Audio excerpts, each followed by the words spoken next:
Nahmaduhu wa nusalli wa nusallimu ala rasulil karim ba'du.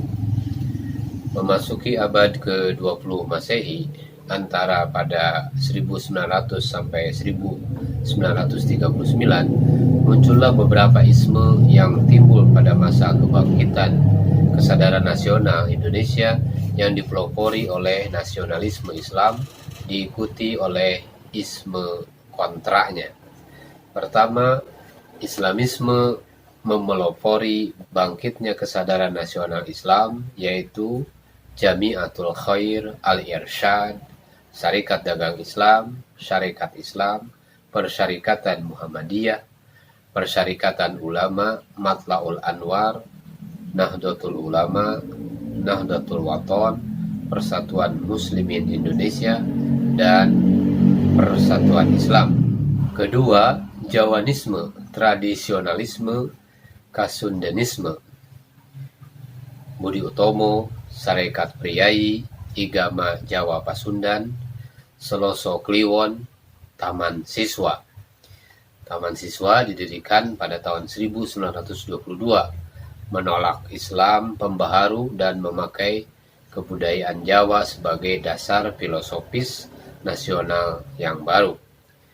Kemudian isme berikutnya adalah komunisme, dengan ide komunis internasional, yaitu Perserikatan Komunis PKI, diikuti ide komunis nasional. Kemudian isme berikutnya adalah yang keempat, Marhaenisme, Perserikatan Nasional Indonesia PNI. Kemudian isme berikutnya yang kelima adalah kebangsaan sekuler, diantaranya Partai Indonesia Raya, Parindra, Gerakan Rakyat Indonesia, Gerindo. Jadi Parindra pada tahun 1935, Partai Berbau Jawa, Persatuan Bangsa Indonesia, dan Budi Utomo membentuk Partai Indonesia Raya, Parindra. Bertujuan kerjasama dengan Belanda. Parindra sebagai partai kaum konservatif dan bersifat sekuler atau anti-Islam.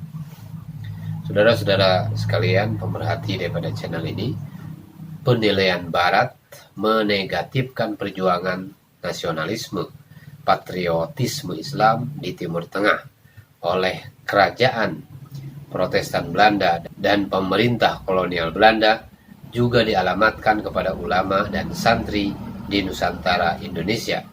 Timbullah pengertian betapa sulitnya untuk mengartikan istilah nasionalisme dan patriotisme jika dikaitkan dengan perjuangan ulama dan santri dalam membebaskan tanah air, bangsa, dan agama dari penindasan imperialis Barat, baik terhadap imperialis Katolik ataupun terhadap imperialis Protestan.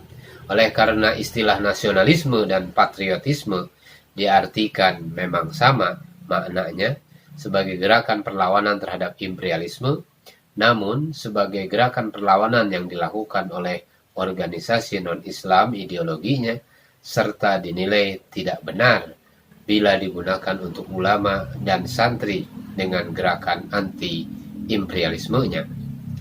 Ulama dan santri dinilai sebagai tokoh pemutar tasbih semata di masjid, langgar atau surau.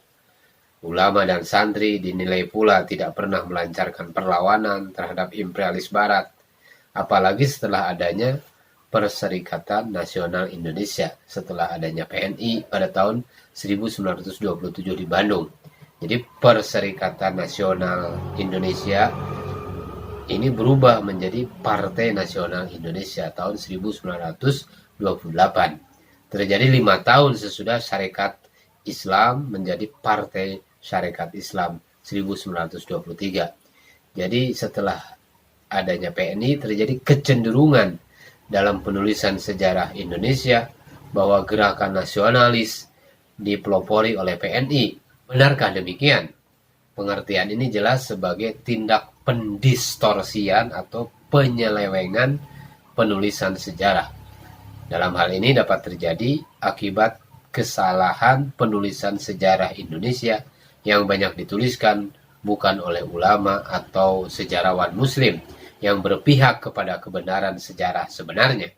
Dengan kata lain, hal ini terjadi akibat adanya upaya deislamisasi penulisan sejarah Indonesia.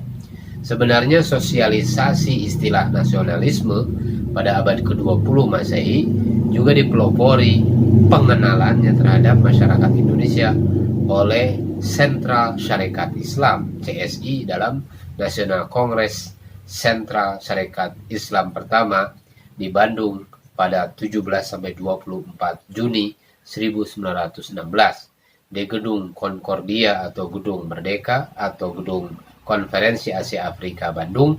Sentral Syarikat Islam menuntut pemerintahan sendiri, Selebestur atau Indonesia Merdeka. Bagaimana dampak Nasional Kongres Sentral Syarikat Islam terhadap Ormas dan Orvol pada masa gerakan kebangkitan kesadaran nasional Indonesia?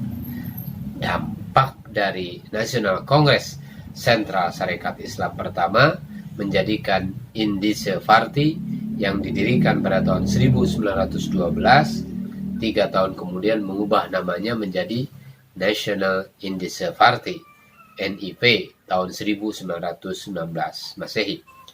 National Indische Party pimpinan Douwe Dekker dan Udirjo Setiabudi di Bandung.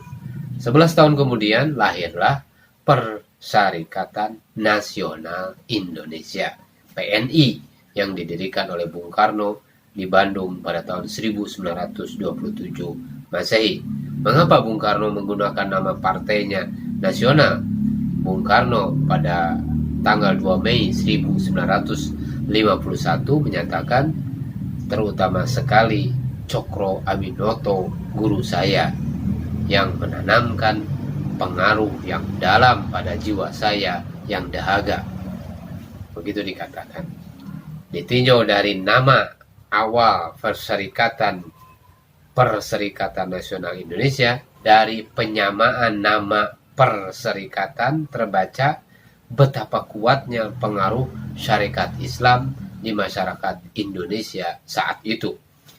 Insinyur Soekarno di dalam bukunya Di Bawah Bendera Revolusi menyatakan tentang keyakinan Profesor Preston Hayden bahwa pergerakan syarikat Islam akan berpengaruh besar atas kejadian politik di kelak kemudian hari. Bukan saja di Indonesia, tetapi di seluruh dunia timur juga adanya.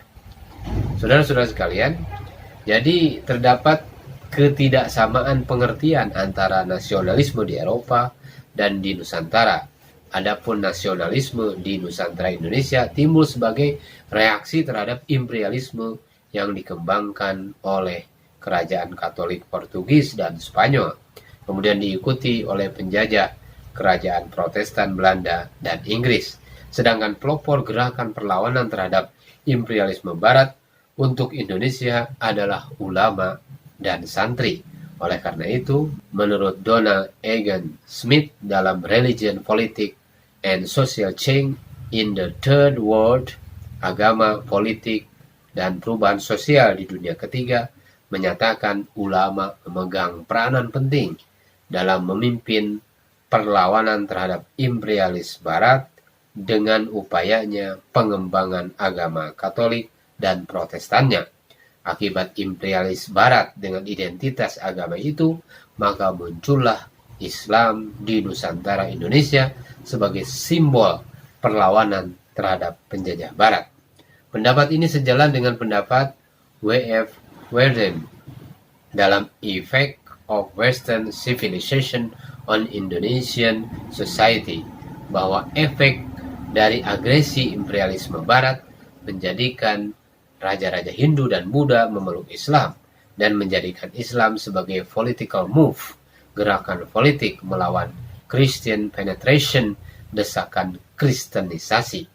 Demikian pula George MacDonald Kahin dalam Nationalism and Revolution in Indonesia, bahwa Islam di Nusantara Indonesia tidak hanya mengajarkan bagaimana beribadah ritual, melainkan Islam juga membangun jamaah dalam menjawab tantangan asing imperialisme Barat.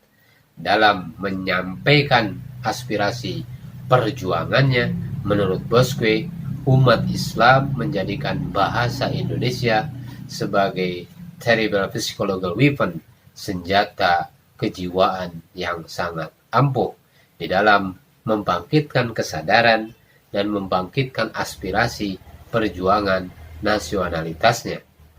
Saudara-saudara sekalian pemerhati daripada channel ini, dari eksplanasi ketiga sejarawan yang telah tadi disebutkan, terbaca peran ulama dan santri yang tampil terdepan dalam perjuangan membangkitkan kesadaran nasional melawan imperialis barat dengan menjadikan Islam sebagai simbol perjuangan nasionalisme dalam perlawanannya terhadap imperialisme barat.